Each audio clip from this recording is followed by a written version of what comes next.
तो अब हम देखने वाले हैं एक बहुत ही प्यारा टॉपिक, लॉ ऑफ डोमिनेंस। तो मेंडल का लॉ ऑफ डोमिनेंस आपको क्या बता के जा रहा है? आई नो आप सबको आता होगा ऑलरेडी, बट हम थोड़ा डिफरेंट तरीके से इसको पढ़ेंगे, थोड़ा और ज़्यादा डिटेल में जाने की कोशिश करेंगे और फिर आप देखना काफ़ी अच्छा आपको समझ में आएगा लॉ ऑफ डोमिनेंस। तो बिना किसी देरी के लेट्स स्टार्ट। ओके, सो सबसे पहले जो देखने की चीज़ है लॉ ऑफ डोमिनेंस में, वो ये वर्ड है कि डोमिनेंस होता क्या है, what is dominance. So dominance ही अपन देखते हैं कि काफ़ी जगह पे अपन को दिखता है कि कोई पर्सन काफ़ी ज़्यादा डोमिनेंट होता है और कोई पर्सन काफ़ी ज़्यादा सप्रेसिव होता है, मतलब दबा दिया जाता है। सप्रेसिव या फिर अपन बोलते हैं रिसेसिव बोल सकते हैं। जैसे फॉर एग्ज़ाम्पल अपना ग्रुप होता है फ्रेंड्स का, तो उसमें से एक फ्रेंड काफ़ी ज़्यादा डोमिनेंट होता है। वो जो बात बोलता है काफ़ी एक्यूरेट बोलता है, काफ़ी सही बोलता है और सबको एक साथ इम्प्रेस कर देता है, और वो जो बोलता है सब एग्री कर जाते हैं उसके लिए कि हाँ यार ये बंदा सही कह रहा है, तो इसके हिसाब से कर लेते हैं अपन कोई भी काम होता है। तो उसको बोलता है डोमिनेंसी शो करना। वो बाकी सब के व्यूज़ को दबा देता है, उसका ही व्यू माना जाता है, वो जो सोचता है वो जो बोलता है वही माना जाता है।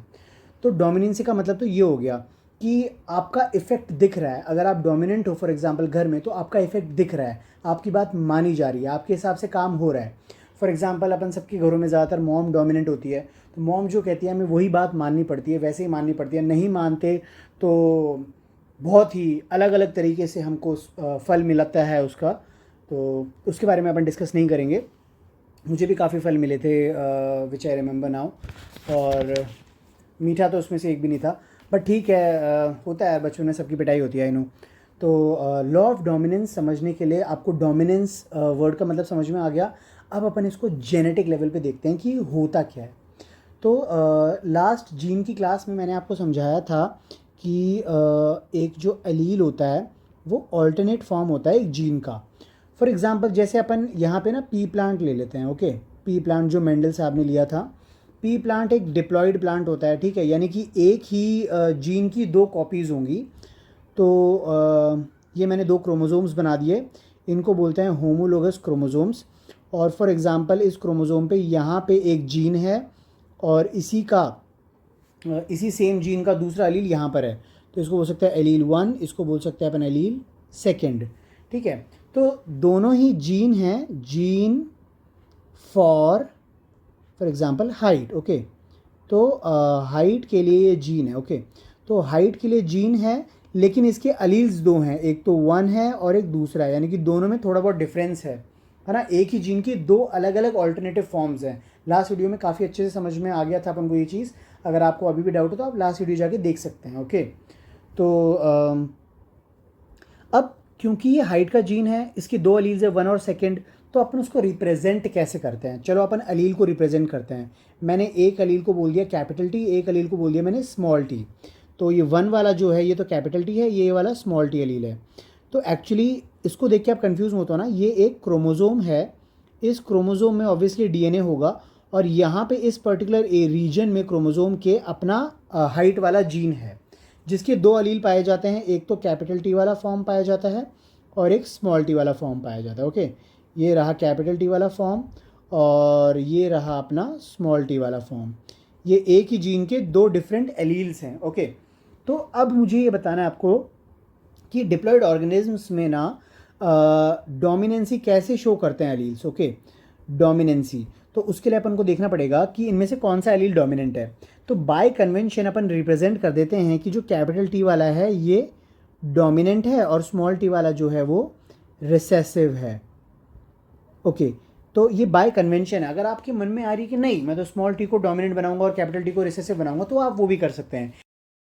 ओके, सो अब अपन लेते हैं कि एक ना कॉम्बिनेशन ले लेते हैं अपन, कि अगर कोई भी प्लांट है जिसका जीनोटाइप कैपिटल टी है और जिसका जीनोटाइप स्मॉल टी है, ठीक है, ये एक डिप्लॉयड प्लांट का जीनोटाइप है। तो जीनोटाइप क्या होता है, अपन अलील्स के बारे में डिफाइन करते हैं जीनोटाइप के अंदर, कि एक डोमिनेंट अलील है, एक रिसेसिव अलील है ना। ये वाला तो डोमिनेंट हो गया और ये वाला रिसेसिव अलील हो गया। तो अब ये जो कॉम्बिनेशन में है ना, इसको बोलते हैं हेट्रोजाइगस, HETERO, हेट्रोजाइगस बोलते हैं इसको।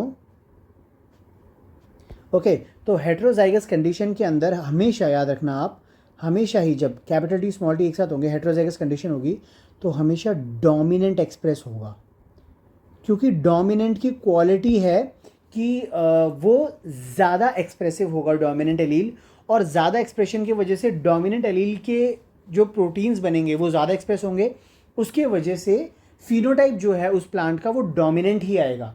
अपन क्यों कहते हैं कि जितने भी हेट्रोजाइगस प्लांट्स होते हैं वो टॉल हाइट के होते हैं, जैसे मैंने बोल दिया कि भैया कैपिटल टी स्मॉल टी इसका जीनोटाइप है प्लांट का, तो इन सब की हाइट ना काफ़ी ज़्यादा टॉल रहेगी। Why do we say that? हम ये इसलिए कहते हैं क्योंकि इसके अंदर ना ये डोमिनेंट एलील है जो इसके इफेक्ट को सप्रेस कर रहा है, यानी कि ड्वार्फ एलील के इफेक्ट को जो स्मॉल टी है इसको दबा रहा है, सप्रेस कर रहा है, और कैपिटल टी जो है अपने आप को बहुत ही ज़्यादा एक्सप्रेस कर रहा है। इसकी वजह से प्लांट की हाइट काफ़ी ज़्यादा टॉल आई। और जब अपन बोलते हैं कि एक जीनोटाइप है भैया स्मॉल टी, तो हमें पता है स्मॉल टी रेसेसिव एलील है, बाय कन्वेंशन अपन ने लिया था। तो स्मॉल टी वाले जीनोटाइप प्लांट, जो जीनोटाइप है प्लांट का, उसकी हाइट क्या होगी? ड्वार्फ हाइट होगी, ड्वार्फ। ओके, सो ड्वार्फ हाइट होगी स्मॉल टी वाले जीनोटाइप वाले प्लांट की। तो फिनोटाइप क्या है स्मॉल टी का? वो है ड्वार्फ। और जीनोटाइप क्या है ड्वार्फ का? Small T. आप समझ सकते हो ना ये चीज़ कि हमने एक ही जीन लिया था, जीन का नाम था प्लांट की हाइट वाला जीन। इस हाइट वाले जीन की दो एलीलिक फॉर्म्स हमने देखी थी, एक तो कैपिटल टी और एक स्मॉल टी। और कैपिटल टी जो है वो स्मॉल टी को सप्रेस कर रही है, कैपिटल टी अपने आप को ज़्यादा एक्सप्रेस कर रही है, स्मॉल टी को नहीं होने दे रही। तो जहाँ पे भी अपन को कैपिटल टी और स्मॉल टी साथ साथ दिखेंगे वहाँ पे स्मॉल टी का कोई इफेक्ट नहीं होगा, कैपिटल टी की वजह से ही फिनोटाइप आएगा जो कि टॉल है। और जहाँ पे कैपिटल टी हमें दिखेगा ही नहीं, सिर्फ स्मॉल टी आ रहा है, वहाँ पे रिसेसिव एलील्स एक्सप्रेस कर रहे हैं और ड्वार्फ फिनोटाइप आ रहा है, क्योंकि रिसेसिव एलील की क्वालिटी क्या थी? ड्वार्फ हाइट प्रोड्यूस करना, और कैपिटल टी की क्वालिटी क्या थी? कि वो टॉल हाइट देगा प्लांट को। अब हेट्रोजाइग अपन जब भी बात करते हैं ना कि भैया लॉ ऑफ डोमिनेंस कैसे दिखता है, तो हमेशा लॉ ऑफ डोमिनेंस आप याद रखना। लॉ ऑफ डोमिनेंस, ये सेल बना रहा हूँ मैं, डिप्लॉयड सेल, तो इसके अंदर मान लो कैपिटल टी डोमिनेंट एलील है और स्मॉल टी रेसेसिव एलील है, तो लॉ ऑफ डोमिनेंस हमेशा कैसे दिखेगा? हेट्रोजाइगस कंडीशन में दिखेगा। ओके, हेट्रोजाइगस कंडीशन में लॉ ऑफ डोमिनेंस दिखेगा, क्योंकि एक एलील डोमिनेंट है ये वाला, और ये वाला एलील रेसेसिव है। ओके, तो ये वाला एलील क्या है? रेसेसिव है। तो इस कंडीशन में ये वाला जो कैपिटल टी है वो स्मॉल टी के इफेक्ट को ख़त्म कर देगा, जिसकी वजह से कैपिटल टी का ही एक्सप्रेशन होगा, और उस एक्सप्रेशन के वजह से जो प्लांट में क्वालिटी दिखेगी वो कैपिटल टी वाली ही दिखेगी। तो अपन कह रहे हैं ना capital T suppresses the effect of small T, तो अपन इसको लैंग्वेज में कैसे बोल सकते हैं कि law of dominance states that the dominant allele suppresses the effect of recessive allele. So ये कैपिटल टी डोमिनेंट एलील है जो रेसेसिव एलील के इफेक्ट को सप्रेस कर रहा है, इसीलिए डोमिनेंट टी एलील का जो एक्सप्रेशन होगा, इसका कैपिटल टी का एक्सप्रेशन काफ़ी ज़्यादा हाई होगा, और जो स्मॉल टी का एक्सप्रेशन होगा काफ़ी ज़्यादा लो होगा। तो ये ज़्यादा भारी पड़ गया स्मॉल टी पे, कैपिटल टी स्मॉल टी पे ज़्यादा भारी पड़ गया, इसीलिए हमको इसके वजह से ही फिनोटाइप दिखता है। अगर मैं आपको बोलूँ आप लॉ ऑफ डोमिनेंस को डिफाइन कीजिए होमोजाइगस कंडीशन में, इस कंडीशन में, या फिर आप इस कंडीशन में डिफाइन कीजिए, तो आप नहीं कर पाएंगे। भाई कौन सा किसके इफेक्ट को सप्रेस कर रहा है? कोई भी नहीं। स्मॉल टी के इफेक्ट को सप्रेस नहीं कर रहा, और कैपिटल टी के इफेक्ट को सप्रेस नहीं कर रहा। तो लॉ ऑफ डोमिनेंस जो है वो हेट्रोजाइगस कंडीशन में ही अपन को अच्छे से दिखता है। ओके, तो basics of law of dominance आपको समझ में आ गया होगा बड़े आराम से। अब अपन क्या देखते हैं कि अपन ना जेनेटिक लेवल पे देखते हैं कि एक्चुअली में ना ये कैसे होता होगा यार, कि भैया डोमिनेंट एलील ही ज़्यादा एक्सप्रेस कर रहा है और रिसेसिव एलील इतना एक्सप्रेस कर ही नहीं रहा है ना। तो इसका मतलब क्या है? देखो, एक्सप्रेशन मैंने आपको कल की क्लास में भी काफ़ी अच्छे समझाया था, तो जिन्होंने नहीं देखी प्लीज़ कल की क्लास जो जीन पे है वो देख लीजिए, काफ़ी अच्छी क्लास है, आपके काफ़ी डाउट्स क्लियर हो जाएंगे, जीन के बारे में क्रिस्टल क्लियर व्यू आ जाएगा, आपको एलील के बारे में काफ़ी ज़्यादा पता चलेगा। तो अभी मैं आपको समझाता हूँ कि एक्सप्रेशन कैसे होता है डोमिनेंट एलील का, और वो कैसे रिसेसिव एलील के रिसेसिव एलील को सप्रेस करता है, उसके इफेक्ट को। तो देखो, डोमिनेंट एलील मैं यहाँ पे बना देता हूँ कैपिटल टी से। ओके, ये रहा डोमिनेंट एलील, और रेसेसिव एलील में बना देता हूँ पर्पल कलर से, स्मॉल टी। ओके, तो एक पी प्लांट में ना ये दोनों एलील्स ही पाए जाते हैं। ओके, ये दोनों एलील्स ही एक पी प्लांट में पाए जाते हैं, है ना। तो दोनों एलील्स जब साथ होंगे तो इसका जीनोटाइप क्या होगा? कैपिटल टी स्मॉल टी, इसको बोलते हैं हेट्रोजाइगस। ये भी मैंने आपको बता दिया था, जब भी दोनों अलील्स आएंगे कैपिटल टी और स्मॉल टी डिप्लॉयड प्लांट में, उसको हेटेरोजाइगस कंडीशन बोलते हैं। और ये सेल कौन सी है? Diploid cell. डिप्लॉयड सेल मैं क्यों बोल रहा हूँ? क्योंकि एक ही जीन का नाम क्या है, मैं यहाँ लिख देता हूँ, जीन का नाम है plant height gene. Okay, plant height gene है जीन का नाम। ओके, और क्या कहते हैं, इस जीन के कितने एलील्स हैं? एक तो फर्स्ट फॉर्म है जिसको बोलते हैं कैपिटल टी, और सेकेंड एलील है वो है स्मॉल टी। तो दो फॉर्म्स हैं, क्योंकि डिप्लॉयड प्लांट है ना, तो इसमें दो फॉर्म्स ही होते हैं, है ना। तो एक जीन है जो प्लांट हाइट का जीन है, उसके दो अल्टरनेटिव फॉर्म्स हैं, एक तो है कैपिटल टी और एक है क्या? Small T. तो इसमें से ये तो हो गया अपना डोमिनेंट, यहाँ पे मैंने लिख दिया डॉम से डोमिनेंट, और ये हो गया रेसेसिव। रेसेसिव को मैंने लिख दिया ऐसे, ठीक है। तो अब कैसे अपन पता करेंगे कि भैया एक्सप्रेशन का मतलब क्या है और कैसे डोमिनेंट अलील ज़्यादा एक्सप्रेस करता है। एक्चुअली डोमिनेंट अलील के ज़्यादा एक्सप्रेशन का मतलब होता है कि ये जो डोमिनेंट अलील है ना, इसके अंदर ज़्यादा mRNA बनेगा। ओके, तो ये मैं बना रहा हूँ, ज़्यादा mRNA बनेगा। जो ये ज़्यादा mRNA बन रहा है, बाद में जाके इसका ट्रांसलेशन होगा mRNA का और ज़्यादा प्रोटीन बनेगा। ये मैं प्रोटीन के ग्लोब्यूल्स बना रहा हूँ। ओके, तो ज़्यादा प्रोटीन बनेगा। अब ये कौन सा प्रोटीन है? ऐसा प्रोटीन है जो प्लांट हाइट को बहुत ही ज़्यादा फेवर करता है और प्लांट हाइट बढ़ाने में बहुत ज़्यादा हेल्प करता है। तो जितना ज़्यादा एक्सप्रेशन, इसको अपन बोलते हैं एक्सप्रेशन, जीन एक्सप्रेशन। तो डोमिनेंट एलील में कुछ अलग नहीं है रिसेसिव एलील से, बस होता ये है कि इसका एक्सप्रेशन जो है वो डोमिनेंट एलील से, सॉरी, डोमिनेंट एलील का एक्सप्रेशन रिसेसिव एलील के कंपैरिजन में हमेशा ज़्यादा होता है।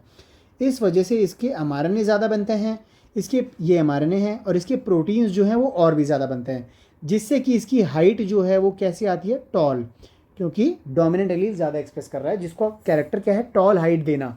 तो ज़्यादा प्रोटीन बनेगा जो हाइट को बढ़ाते होंगे, तो टॉल हाइट ही आएगी। अब साथ ही साथ ऐसा नहीं है रिसेसिव एलील एक्सप्रेस ही नहीं कर रहा। क्यों नहीं कर रहा भाई?